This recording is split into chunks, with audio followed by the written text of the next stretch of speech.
Marta Kostyuk exposes Aryna Sabalenka's shocking move. Rain, tactics, and controversy unveiled. Marta Kostyuk slams Aryna Sabalenka's absurd move in Madrid clash.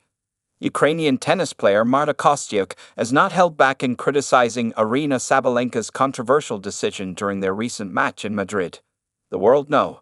27 did not mince her words, labeling Sabalenka's post-match explanation as absurd. During the Madrid quarterfinal clash, Kostyuk found herself trailing by a set but leading 5-4 in the second set tiebreak. The tension escalated when Sabalenka, the world know, made a strategic move after missing her first serve. As raindrops started to fall, Sabalenka successfully convinced the chair umpire to halt play, allowing her to have another first serve.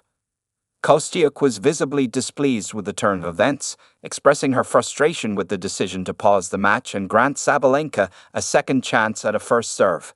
Despite her objections, the match proceeded as ruled by the officials.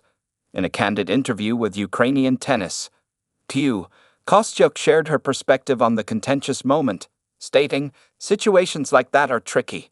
No matter what the rules say, the chair umpire's decision in real time is almost impossible to overturn. It all happens in a split second." Sabalenka, on the other hand, justified her actions by explaining the challenging conditions caused by the rain, which affected her ability to serve effectively. She even admitted to intentionally stopping play to avoid the risk of serving a double fault, a move that Kostyuk found bewildering and questionable. Following their intense showdown in Madrid, Sabalenka and Kostyuk faced off once more in Rome, where the Belarusian emerged victorious with a commanding 6-1, 7-6, 8 win. The clash between these two players has sparked controversy and left fans and analysts divided over sportsmanship and gamesmanship in professional tennis. As the tennis season progresses, all eyes will be on how this rivalry unfolds on the court.